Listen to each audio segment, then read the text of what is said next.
एक बार फिर से नए सेशंस के साथ Farmer.007 के डिजिटल प्लेटफॉर्म पे आपका तो फिर से स्वागत है। जिसने अभी तक चैनल को सब्सक्राइब नहीं कर रखा है वो कृपया करके सब्सक्राइब कर ले, ताकि आपको बीएससी ऑनर्स एग्रीकल्चर की अपडेट्स एवं एग्रीकल्चर में आने वाली सभी अपडेट्स के बारे में पता चले। तो आप चैनल को सब्सक्राइब करें। और बीएससी की वन शॉट क्लास और सोलो पेपर क्लासेस चालू हो चुकी है और इन क्लासों को ज़्यादा से ज़्यादा शेयर करें।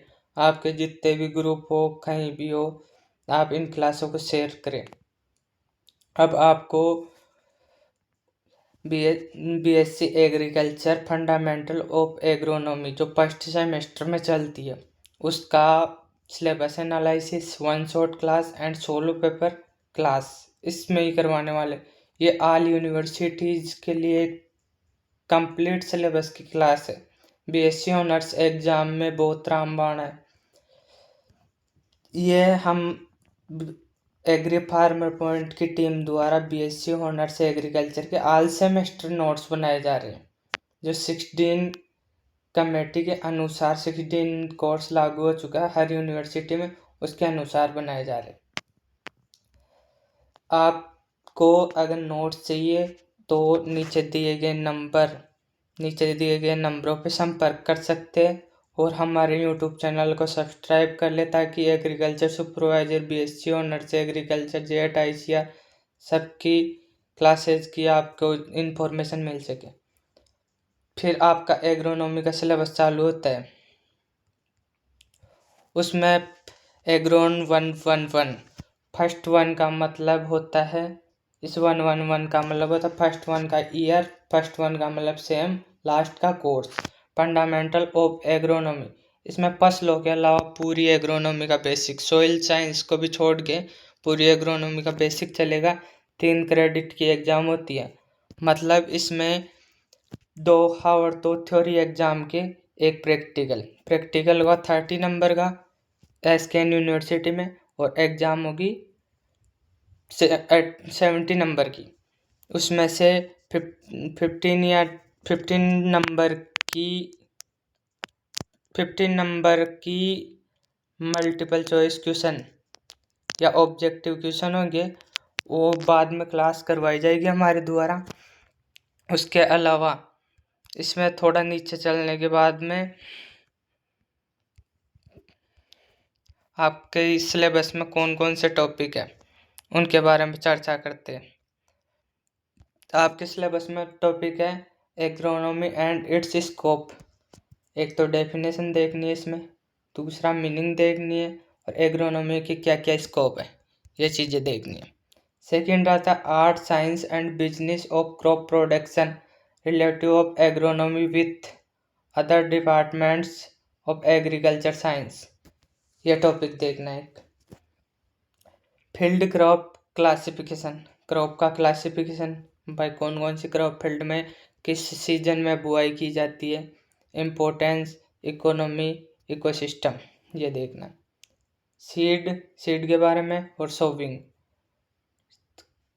डेफिनेशन ऑफ क्रॉप, वैरायटी और सीड, उनके बारे में चर्चा करेंगे इस टॉपिक में। उसके बारे में फिर आगे चलते हैं तो factors affecting crop, good quality seed, drilling, broadcasting, जो अपने मेथड्स होते हैं खाद उर्वरक छिड़कने के, शाकनाशी डालने के खेत में, उनके बारे में चर्चा होगी। सीड सोइंग, सीड रेट क्या रखते हैं, सोविंग टाइम क्या होता है, खरीफ के लिए क्या टाइम होता है, रबी के लिए क्या टाइम होता है, कौन कौन सी जुताई करते हैं खेत में, उसके बारे में सभी जानकारी इस वीडियो में चलेगी आगे।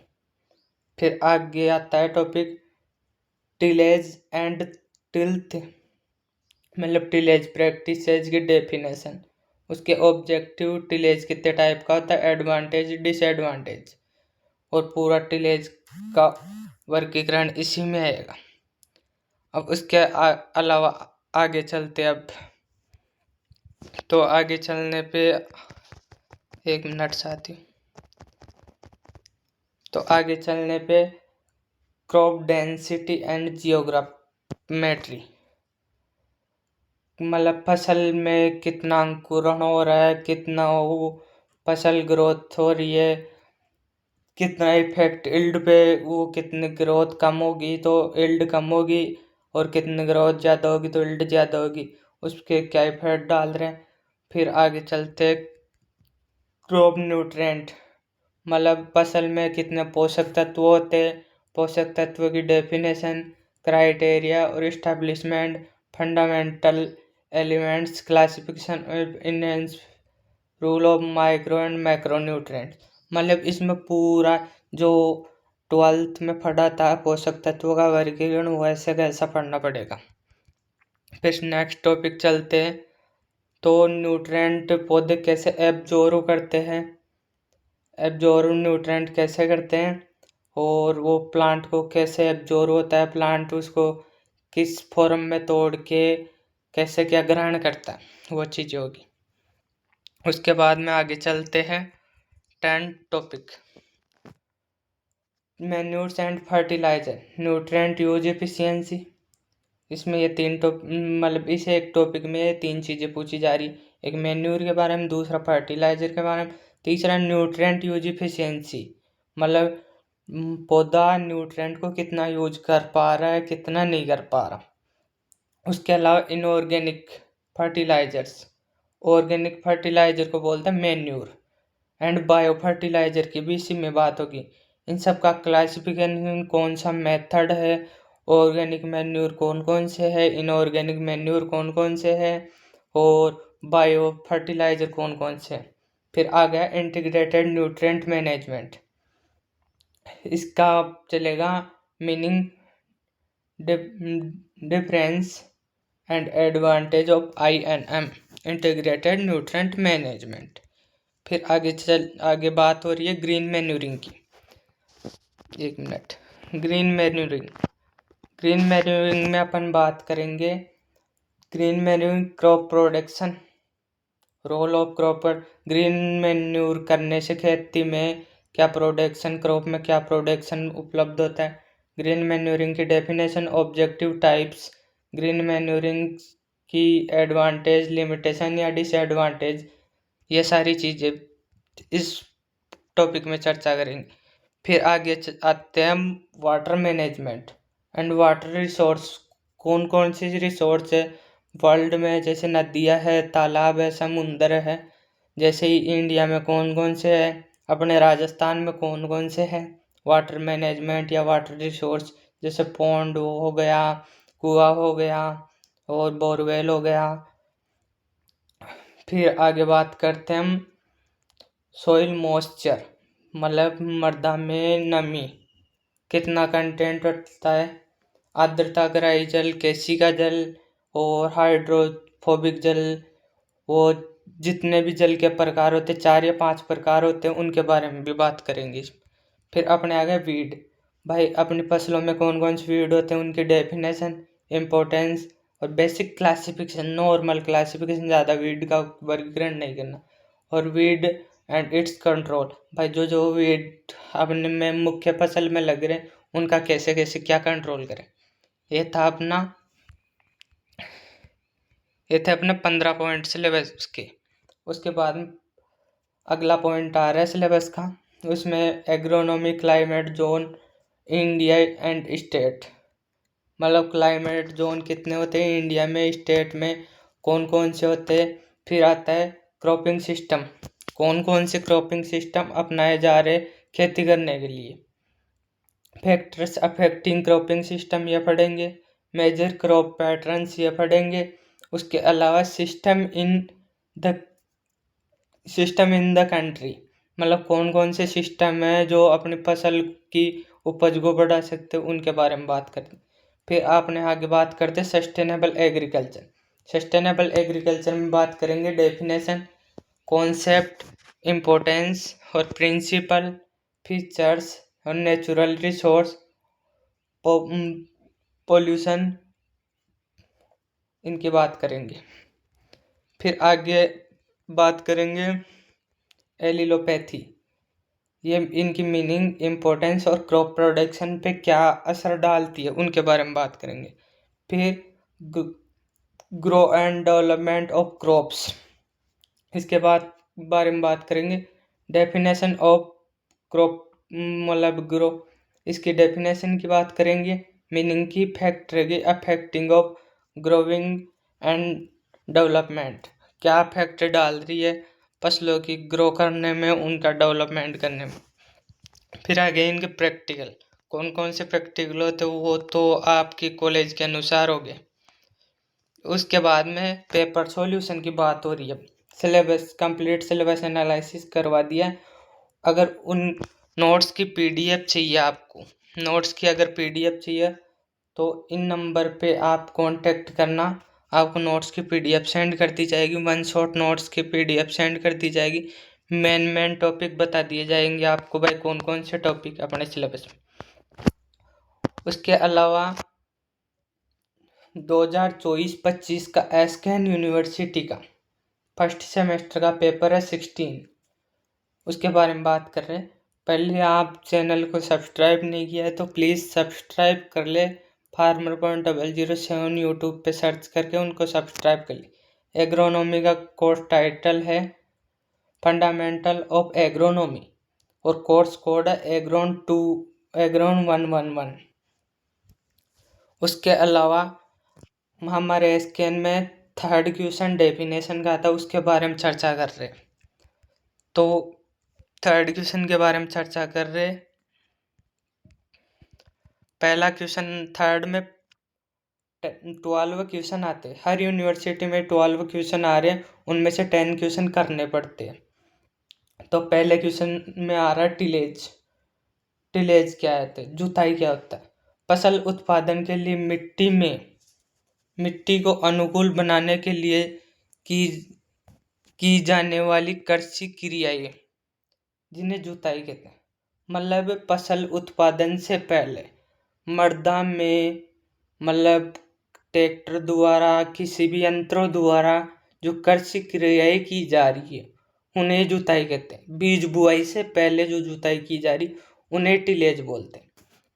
उसके अलावा आगे की डेफिनेशन पे चलते हैं। FYM किसे कहते हैं, जैसे गोबर की खाद किसे बोलते हैं, ये अपने मैन्यूर वाले टॉपिक में आ गए थे जिसके ऊपर बात की थी अपन।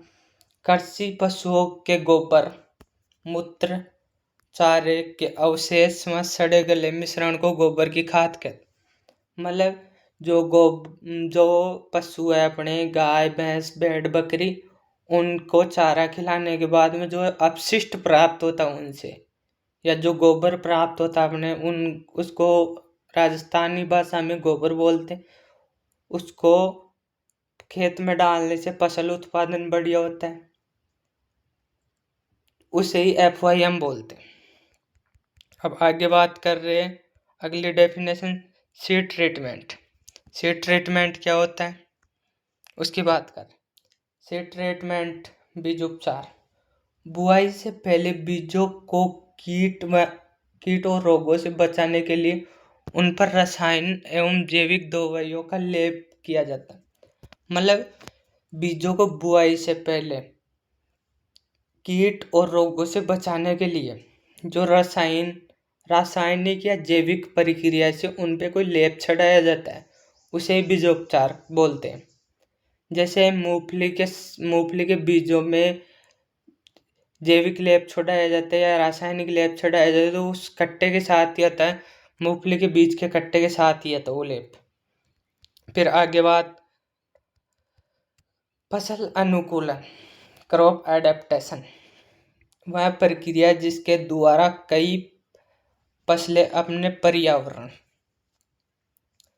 के अनुसार खुद को ढाल लेती है, फसल अनुकूलन कहलाती। जैसे अभी गेहूं और जौ की सीजन चल रही है तो अपन इस टाइम गंवार की बुआई करें तो गंवार थोड़ी जलवायु या मिट्टी को सहनशील करके गंवार थोड़ा ग्रो कर जाएगा, पर वो उतना उत्पादन नहीं दे पाएगा जितना वो खरीफ में उत्पादन दे सकता, उसे ही फसल अनुकूलन बोला जाता है।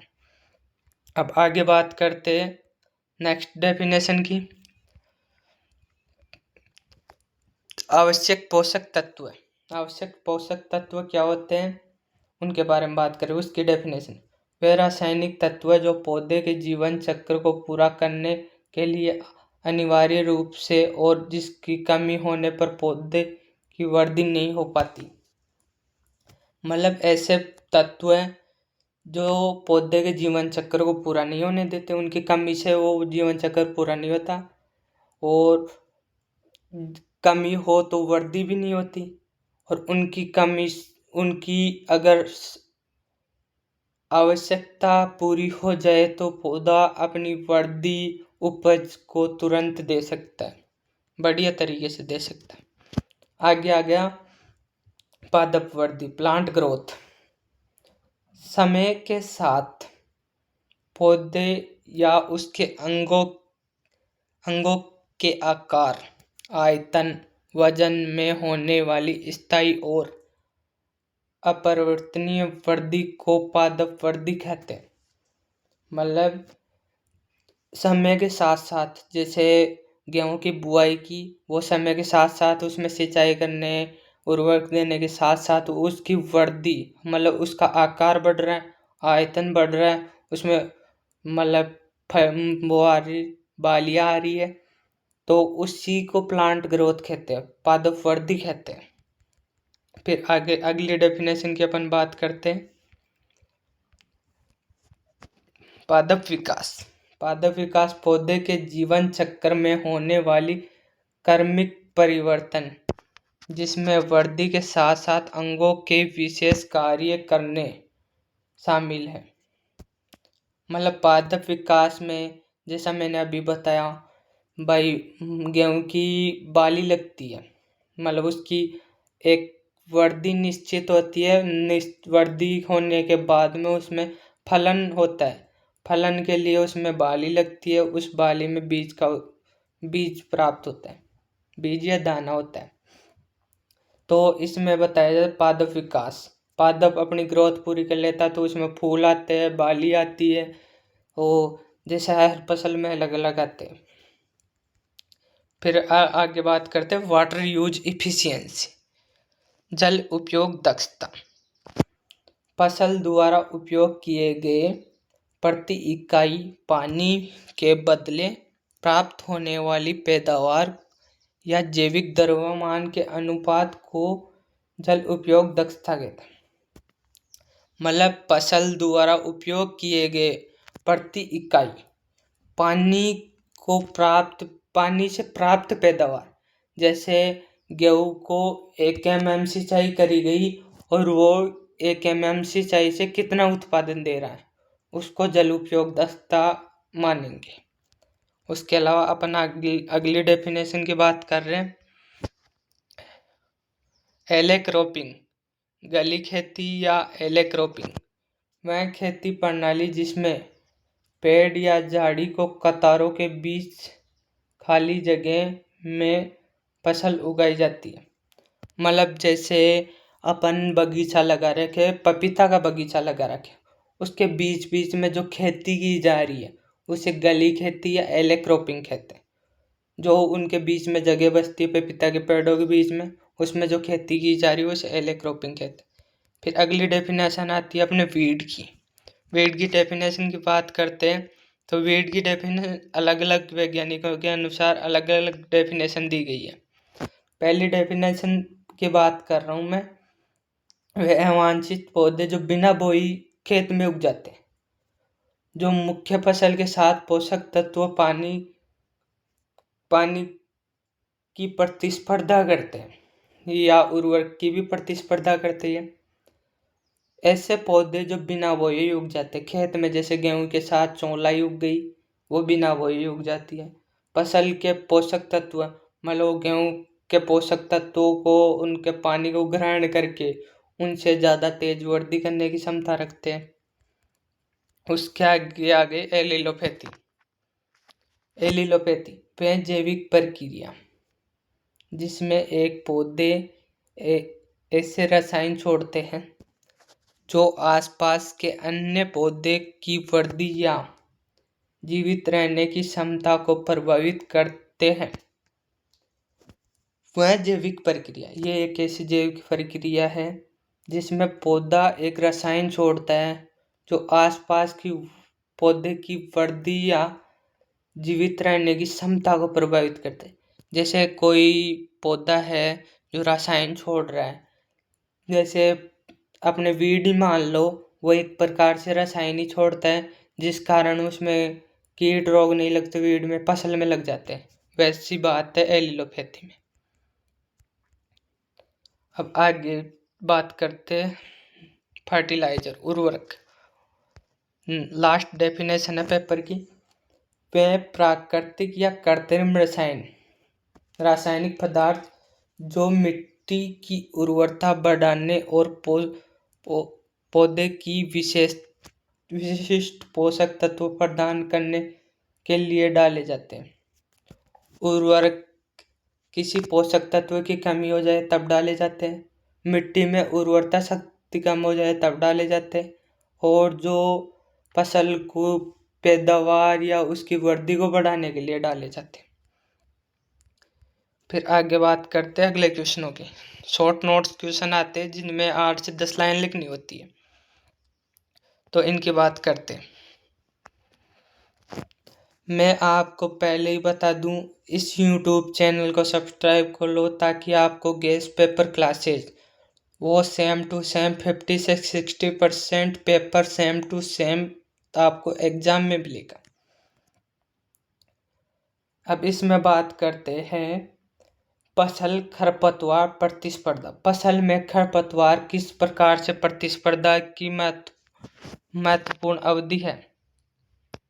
मतलब फसल खरपतवारों से कैसी प्रतिस्पर्धा करती है, जल की कैसी करती है, उर्वरक की कैसी करती है, वो चीज़ें होगी इसमें बात। यह फसल चक्कर की सबसे कम समय की अवधि है जिसमें खरपतवारों के कारण पैदावार सबसे अधिक कमी होती है। इसमें खरपतवारों के कारण फसल पैदावार कम होती है। यदि इसके दौरान खेत को खरपतवार मुक्त रखा जाए तो बाद में उगने वाले खरपतवार उपज का खास नुकसान नहीं पहुंचाते। यह किसानों की निराई गुड़ाई के समय का चुनाव करने में मदद करता है। मतलब वह फसल चक्र है जिसमें अपन पहले बीज बुआई से पहले उसमें अपन जुताई करते, तो एक तो उससे खरपतवार नष्ट हो जाएगी, वो फसल से प्रतिस्पर्धा उतने खरपतवार की नष्ट होगी। उसके बाद में खरपतवारों के कारण पैदावार कम होती है। मतलब बाद में खरपतवार उग जाते, फसल बुआई के बाद में भी खरपतवार उग जाते हैं तो वो फसल को नुकसान पहुंचाते हैं। उन्हें निराई गुड़ाई के समय नष्ट कर दिया जाता है किसान द्वारा। इस प्रकार फसल और खरपतवारों की प्रतिस्पर्धा होती है, जिसमें अगर निराई गुड़ाई जुताई कम करे तो खरपतवारी फसल से ज़्यादा अपने को खेत में खरपतवारी मिले। अब नेक्स्ट क्वेश्चन की बात करते हैं। न्यूट्रिएंट यूज एफिशिएंसी, पोषक तत्व उपयोग दक्षता। जैसा आप ऊपर वाला क्वेश्चन, ये दोनों क्वेश्चन आपको डेफिनेशन में समझाया था, नीचे भी वैसे की वैसे ही क्वेश्चन आ रहे। आपको कुछ ज़्यादा 16 का पेपर हर सब्जेक्ट का बहुत ईजी आएगा, इतनी टेंशन लेने की ज़रूरत नहीं है।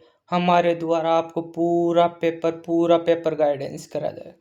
न्यूट्रिएंट यूज एफिशिएंसी में पहले बात करते हैं पोषक तत्व उपयोग दक्षता में डाले गए प्रति इकाई पोषक तत्व हैं, जैसे नाइट्रोजन, फास्फोरस और पोटास के बदले प्राप्त होने वाली उपज के रूप में परिभाषित किया जाता है। पौधे की मिट्टी या उर्वरकों को पोषक तत्वों को कितना प्रभावी ढंग से अवशोषित करता है या उपयोग करता है, जिसे न्यूट्रिएंट यूज एफिशिएंसी का सुधार करने से खेती में लगभग लागत कम होती है और पर्यावरण प्रदूषण बिगड़ता है।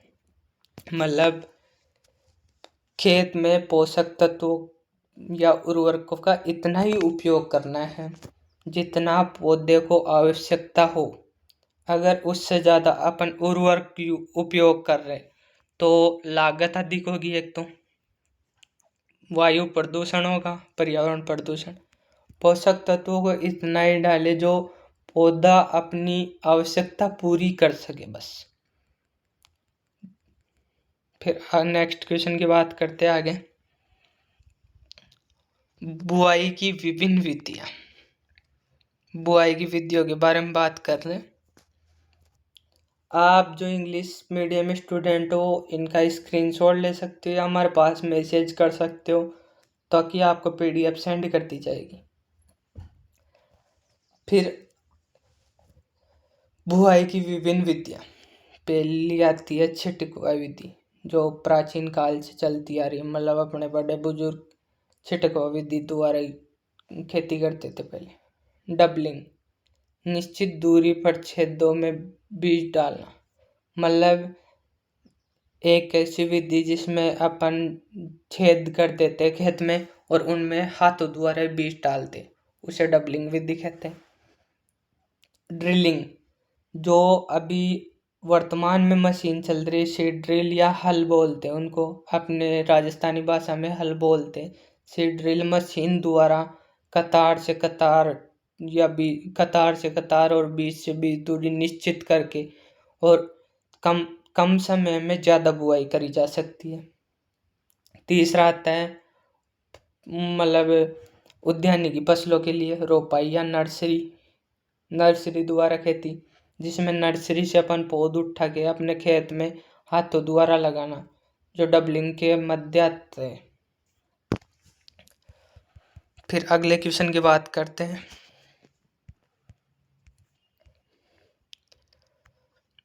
सस्य विज्ञान का क्षेत्र, स्कोप ऑफ एग्रोनॉमी।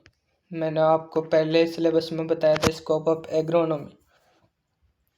इसकी बात करें, जो मिट्टी, जल और फसल प्रबंधन पर केंद्रित है। इसका कार्य क्षेत्र विभिन्न जलवायु के लिए उपयुक्त फसलों की पहचान, कुशल सिंचाई तकनीक विकसित करना, मिट्टी में उर्वरता बढ़ाना, खरपतवार नियंत्रण करना, यह बढ़ती आबादी के लिए खाद्य उत्पादन बढ़ाने की भविष्य के लिए संसाधनों की सुरक्षा रखने का कार्य करता है। अब मैं आपको बता दूं एग्रोनॉमी की नॉर्मल सी डेफिनेशन। फसलों के लिए उपयुक्त पर्यावरण निश्चित करना, मिट्टी निश्चित करना, मतलब फसल का प्रबंधन करना, किस किस तरीके से उसके सिंचाई करना, जलवायु कैसी जलवायु है, उस मिट्टी में उर्वरता है या नहीं, मिट्टी में खरपतवार कितने लगे हुए। तो अभी वर्तमान समय में एग्रोनॉमी का स्कोप है नवीनतम वैरायटी डेवलप करना, जिससे बढ़ती जनसंख्या को देखते हुए और भविष्य संसाधनों को देखते हुए खाद्य उत्पादन को बढ़ाने का कार्य किया जा रहा है अभी तो। अब नेक्स्ट क्वेश्चन की बात करते हैं। फसल उत्पादन में हरी खाद की भूमिका। फसल उत्पादन में हरी खाद की भूमिका। हरी खाद फसलों के लिए लाभदायक है। हरी खाद के तहत तेजी से बढ़ने वाली फसलें जैसे डेचा, सनई, मतलब इसमें लगभग दलहनी फसलें ज़्यादा यूज लेते। हरी खाद के लिए डेचा और सनई सर्वश्रेष्ठ होती है, जिन्हें उगाकर हरी अवस्था में ही मिट्टी में पलट देना। मिट्टी में कार्बनिक पदार्थों द्वारा इस हरी खाद को हुमस में बदल देना। मिट्टी की बनावट को सुधारती है ये हरी खाद। एक तो जल धारण क्षमता को बढ़ाती है। दलहनी फसलों से होने वाले वायुमंडलीय नाइट्रोजन स्थिरीकरण को मिट्टी में मिला देते हैं। रासायनिक उर्वरकों पर निर्भर नहीं रहना पड़ता। मतलब इसमें नाइट्रोजन जो अपने यूरिया से प्राप्त हो रहा था वो से दलहनी फसलों में राइजोबियम द्वारा दलहनी फसलों की जड़ों की गांठों से नाइट्रोजन स्थिरीकरण होता है, तो इसे हरी अवस्था में मिट्टी में मिला दिया जाता है और यह कार्बनिक पदार्थों द्वारा हुमस हुमस बन जाती है, जो पौधे की वृद्धि के लिए उसकी उपज में ज़्यादा से ज़्यादा प्रभाव डालती है, ज़्यादा से ज़्यादा उपज होती है। फिर नेक्स्ट क्वेश्चन की बात करते हैं, एकत्रित पोषक तत्व प्रबंधन, इंटीग्रेटेड न्यूट्रिएंट मैनेजमेंट। मिट्टी में उर्वरता बनाए रखने के लिए रासायनिक उर्वरक, जैविक उर्वरक या जैविक उर्वरकों के साथ संतुलित उपयोग है। इसका उद्देश्य मिट्टी की स्वास्थ्य खराब किए बिना फसल उत्पाद को बढ़ावा देना। विभिन्न स्रोत को जोड़कर इंटीग्रेटेड न्यूट्रिएंट मैनेजमेंट फसल को टिकाऊ पैदावार सुनिश्चित करना। मतलब इंटीग्रेटेड न्यूट्रिएंट मैनेजमेंट से अपने को पता लगता है फसल उत्पादन कितना होगा, खेत के कुल लागत को कम करता है। मतलब खेत में लगने वाली, जैसे अपने को बाढ़ से अपन जैसे यूरिया लाए, DAP लाए, उनकी लागत कम होती है। इंटीग्रेटेड न्यूट्रिएंट मैनेजमेंट जो अपने घर की चीज़ें होती है उनका ही उपयोग किया जाता है इसमें। फिर नेक्स्ट क्वेश्चन की बात करते हैं। नेक्स्ट है क्या लॉन्ग क्वेश्चन, जो 1 से 1.5 पेज का क्वेश्चन होता है, जिसमें खरपतवार प्रबंधन की परिभाषा, मतलब इंटीग्रेटेड वीड मैनेजमेंट की डेफिनेशन, उसके अलावा उसका एडवांटेज एंड डिसएडवांटेज। अब इनकी हम बात करते हैं आगे।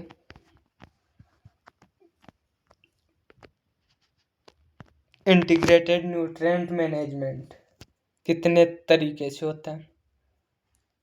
सांस्कृतिक, मतलब कल्चरल, बायोलॉजिकल जैविक हो गया, फिजिकल यांत्रिक हो गया, और केमिकल रासायनिक हो गया। ये 4 प्रकार से अपन खरपतवार नियंत्रण कर सकते हैं। फिर आगे बात करते हैं।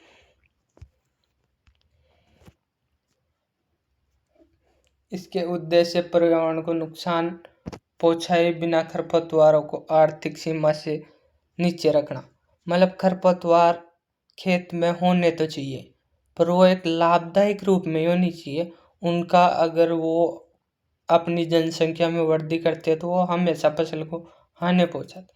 खरपतवारों के लाभ, यह खरपतवार में रसायनों की प्रतिरोधी क्षमता को विकसित कर, मतलब ये खेत में रसायनों के प्रतिरोधी होता है। रसायनों की कम उपयोग होने पर पर्यावरण और मिट्टी के स्वास्थ्य को सुरक्षित रखता है। मतलब ये रसायनों के कम होने पर पर्यावरण और मिट्टी को सुरक्षित रखता है। लंबे समय में ये खेत में लागत में कमी होती है। अगर लंबे समय तक ऐसा ही चलता रहा तो खेत में इनकी लागत कम आती है, मतलब किसान का पैसा खर्च कम होता है। इसकी हानियाँ या सीमाएँ, हाथों से निराई गुड़ाई करना, परिणाम रासायनिक विधियों की तुलना में धीरे प्राप्त होता है।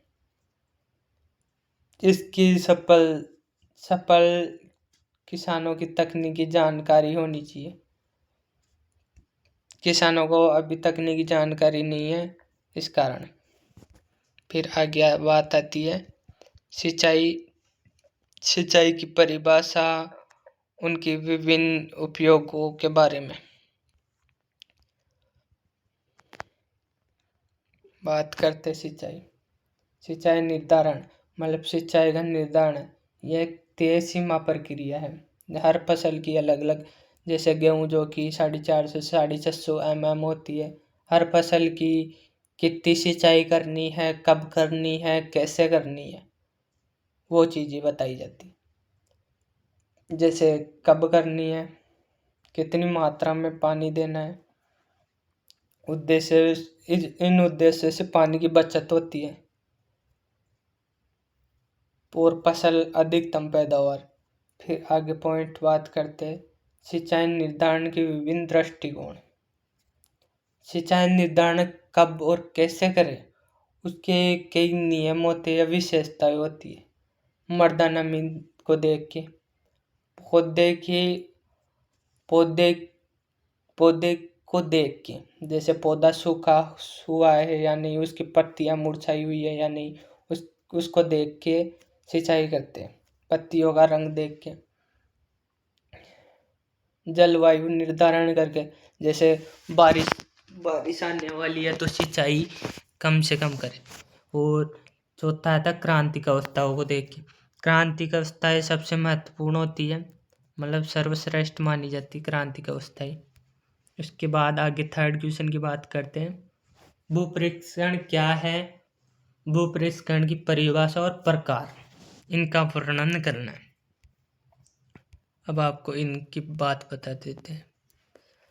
मिट्टी में फसल उगने के अनुकूल बनाने के लिए औजारों की सहायता से की जाने वाली यांत्रिक क्रिया को टिलेज कहते हैं। मतलब मतलब बीज बुआई से पहले जो खेत में अपन खरपतवारों से बचने के लिए जो जुताई करते हैं उसे ही टिलेज कहते हैं। जुताई प्राथमिक होती है, द्वितीयक होती है और कई प्रकार से विशेष रूप से भी जुताई करी जाती है। प्राथमिक और द्वितीयक दो ही प्रकार होते हैं जुताई के। प्राथमिक में होता है जो बीज बुआई से पहले जुताई होती है वो प्राथमिक में आती है, और जो बीज बुआई के बाद जुताई होती है वो द्वितीयक में आती है। अब आगे बात करते हैं इसी में विशेष जुताई में आगे पडलिंग। धान के लिए खड़े पानी में की जाने वाली जुताई, मतलब धान के अंदर पानी में जुताई की जाती है। वो तो आप सबको पता होगा, आप किसी यूट्यूब वीडियो में भी देखे होंगे। सबसीडलिंग, जमीन के निचली सख्त परत को तोड़ना, मतलब एक ऐसा यंत्र होता है जो जमीन के निचली परत को तोड़ता है, जिससे निकालन वाली परत थोड़ी नष्ट हो जाती है उससे। आधुनिक अवधारणा, न्यूनतम जुताई उन क्षेत्रों में करते हैं जहाँ पानी की कमी होती है और ज़्यादा खर्चा नहीं करना चाहता। केवल उतनी ही जुताई करने जो बीजों के बुआई के लिए अनिवार्य, इतनी ही जुताई करनी है अपने को जो बीजों की बुआई के लिए जरूरी होती है। फिर आ गया शून्य जुताई या जीरो टिलेज, जिस थोड़ा मोस्ट इम्पोर्टेंट है, आपकी बार क्वेश्चन आ सकता है। बिना किसी जुताई के सीधे बीजों को, मतलब डायरेक्ट सीड ड्रिल द्वारा बीजों की बुआई बिना किसी जुताई के। अब अगले क्वेश्चन की बात करते हैं। यह 2 से 2.5 पेज का क्वेश्चन आता है अगले, जिनमें बात करते हैं खरपतवार प्रबंधन से आप क्या समझते हैं। विभिन्न खरपतवार प्रबंधन विधियों को विशेष लक्षणों की सहित लिखिए, इसके बारे में बात करते हैं। खरपतवार प्रबंधन एक व्यवस्थित तरीका है जिसके द्वारा खरपतवारों की संख्या एवं उसको इस तरह पर रखा जाता है जहाँ किसानों की आर्थिक नुकसान न पहुँचा सके। ETL लेवल, एक ETL लेवल होता है, उससे नीचे रखा जाता है खरपतवारों को जो किसानों को नुकसान नहीं पहुँचाए।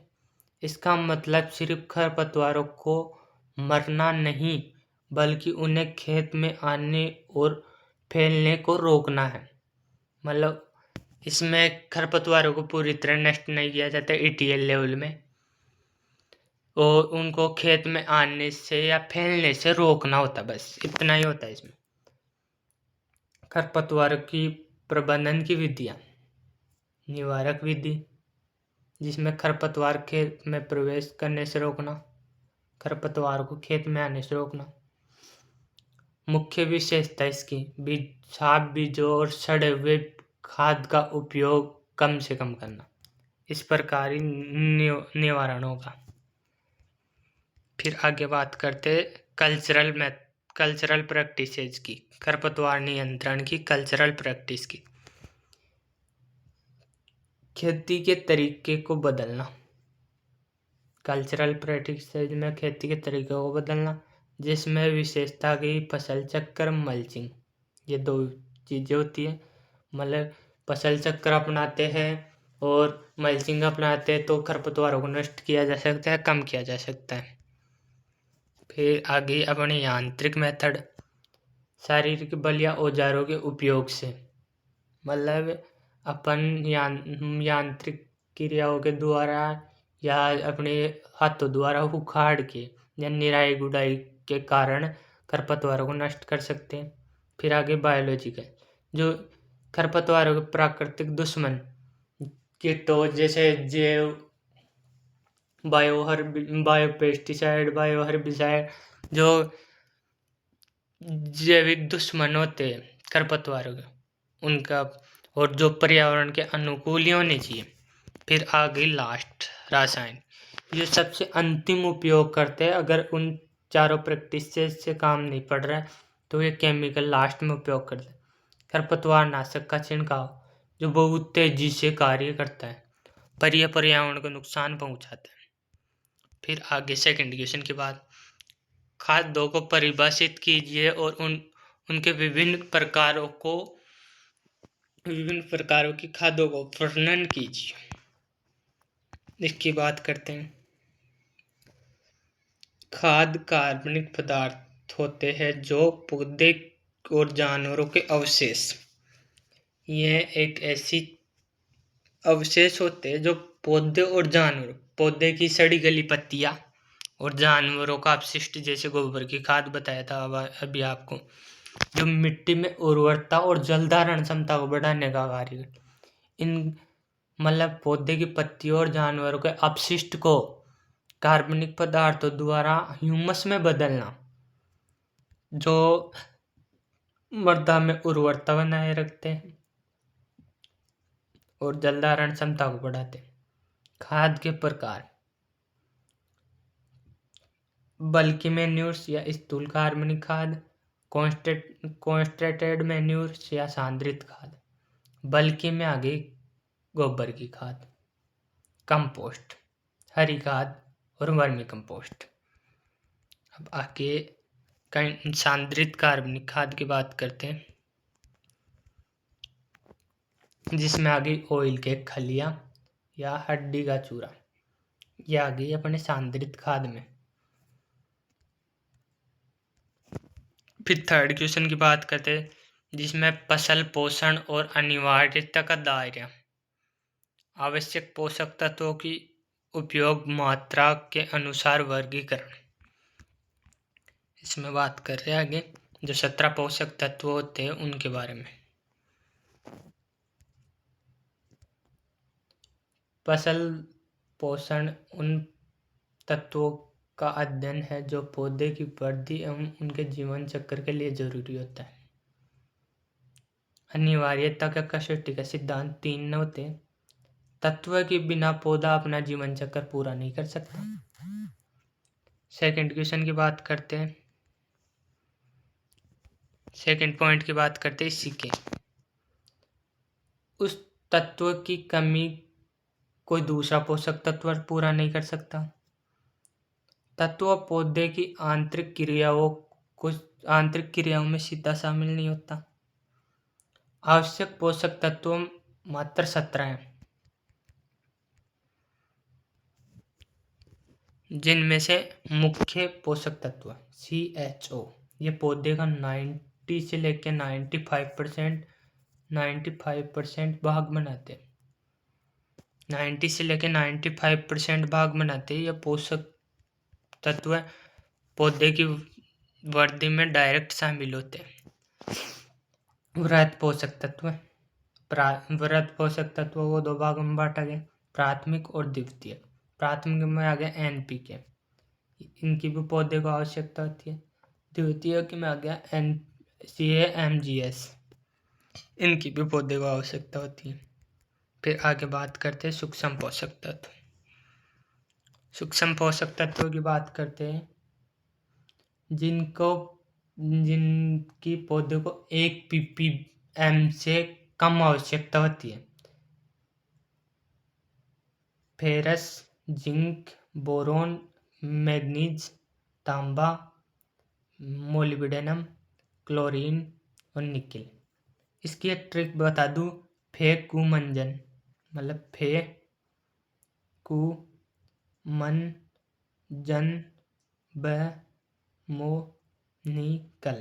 फेकुमंजन बमोनिकल सूक्ष्म पोषक तत्व की एक ट्रिक है।